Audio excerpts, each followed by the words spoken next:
Hello, this tutorial will teach you how to use the college's new e-withdrawal process.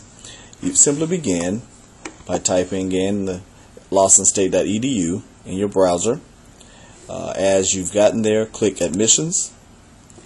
Once you've reached the admissions page on the college's website, scroll down to e-withdrawal and click. Right, as you open this e-withdrawal process, you'll know that there are some instructions there. We think it's important that you would understand clearly what withdrawal means, and we list the instructions as to how to use e-withdrawal there. Carefully read those steps. It's simply asking on the form that you use your Lawson State issued student email address to respond. And be sure to carefully list the courses from which you wish to withdraw. And I won't read through all of it because it is pretty self-explanatory. But we've also put in links in this set of instructions for you to check Blackboard and Student Suite to really see where you stand in the course before you choose to withdraw from it. In many cases, students may successfully complete the course, but you'd only know that if you review your grades and also look at your degree plan to see how far this may set you back. So we do want you to do that, and also be sure to consult your advisor to see what can possibly happen if a withdrawal is affected. But do note that for each semester, the dates will be updated to show the last day to withdraw from classes for regular or full term, mini term 1 or mini term 2 courses. Also, be sure to look in the schedule of classes booklet, because there's information listed in each schedule of classes booklet, such as the term calendar, which also shows you an important date, that is the last day to withdraw without academic penalty. And that's usually about 2 weeks before the close of a term. So we want you to pay attention to that, because that would determine whether you would receive a grade of WP or WF. Do note that a WF does calculate in your GPA as does any other F. Also, we've included information that is vital to those who are receiving federal financial aid in the form of Pell Grant or other forms of aid as listed here. That is important that you understand the return of Title IV repayment. That is, that if you withdraw from courses before attending at least 60% of the term, you would likely owe a portion of the aid that was granted back to the federal grant program in question. So we do want you to read this information and also consult with those persons in financial aid. It's a pretty simple formula, and we've put this here for you. After you have read through this information, also for those who are withdrawing fully from school after the drop add period has ended, you may be eligible to receive a partial or complete with refund. So be sure to look at those dates. These dates again are also updated in each semester's schedule of classes booklet, and it is available to you. So we do encourage you to keep those booklets or print that page from the online version of the semester schedule. After you've done that, when you get to the bottom, feel free to click here, and it will then open the e-withdrawal process. Now I'm going to type using a student that we've created. Is any typical student. So this student's name is NET student, and from there we see today's date. It's pretty early in the morning, but I felt I could take care of this now.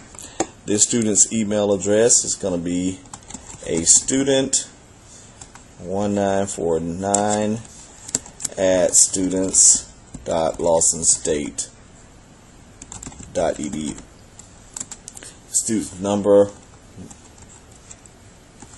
just for the sake of argument, we'll make it 1234567. And the student's day phone number is 205-925-2515, which of course is the college's main switchboard number. And we're asking this person also to list for us an evening number, 252515. Okay, this student is not withdrawing for the entire semester, so he's going to leave that no, but if so, the student would be able to say yes. And of course, if yes, we do want you to read clearly over the return of Title IV aid presentation in the earlier set of directions. Now we're going to ask the student to list each course from which he or she wishes to withdraw.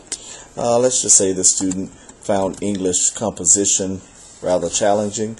We would like for you to list the course as listed on your schedule, and so before you attempt to withdraw, we would encourage you to possibly print a copy of your schedule or bring it up on a separate page in Student Suite, so that you may be able to actually, the easiest way is to copy and paste it, and that does cut down from errors. But we want you to answer the question for us, because some students we found may or may not have attended class, and if you've not attended class before, we want you to tell us that. But in this case, we're asking, have you attended the class before, or if it's an online class, have you logged in before?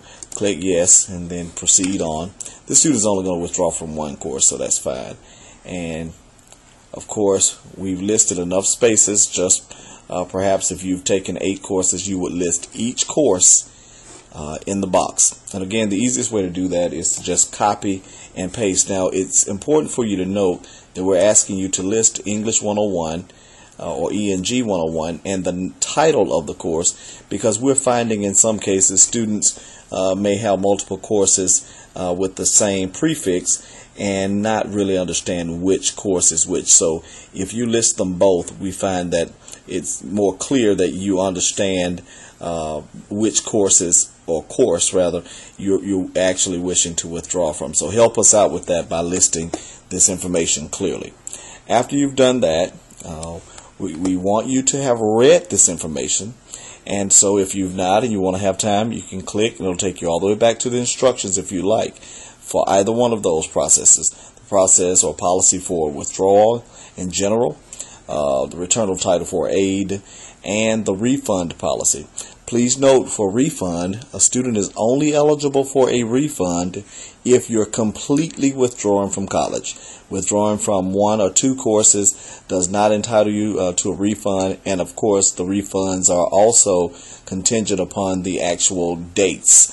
Those after a certain date, there is no refund. So we want you to pay attention to those dates. Make sure you read this information. Okay? Now, if you've read it, we ask that you would affirm for us by clicking yes that you have read and you understand those processes that are listed. Then you type your full name, or as far as you use for the college. This student doesn't use a middle name, so NET student is fine for us. And you also have an opportunity to list any comments you wish to leave. That is, comments or special instructions, perhaps for a person who wishes to withdraw completely and wanted to have a refund mailed.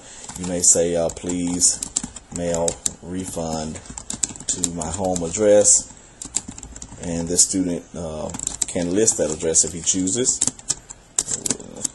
Wilson Road, Southwest, Birmingham, Alabama 35221. And scroll down. It's pretty much as simple as that.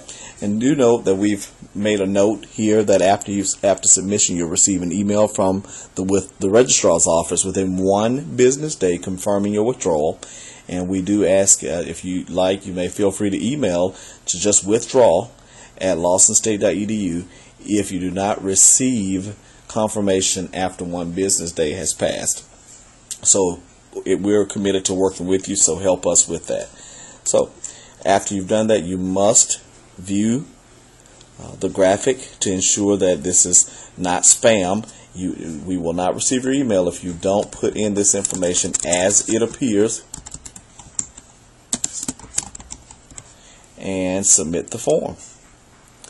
And the form will go, and you have a message there, and it's pretty much complete.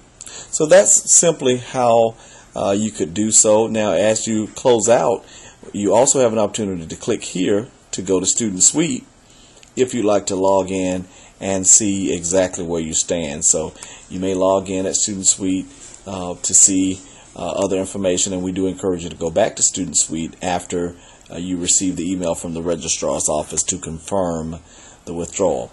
Now, one thing that we did not cover in this process is that if you're withdrawing after the period, the last day to withdraw without academic penalty, your instructor will be contacted after the registrar's office has received your email, and that instructor will be asked to provide us whether you are passing or failing. That is, if your grade is below a grade of 60, you will receive a WF. And so we want you to be mindful of that, and if it's possible for you to pull the grade up, be sure to talk to the instructor before submitting your withdrawal. Thank you for your attention, and we hope this helps. Feel free to contact the registrar's office on the Bessemer campus. Lori Chisholm is our registrar, or on the Birmingham campus in the Office of Admissions and Records. And we'll be glad to work with you and help you through this process. We do have computers available in either office as well as in library labs. So feel free to take advantage of this process, which stops and cuts down on the amount of foot traffic that you will encounter. Thank you. Have a great day.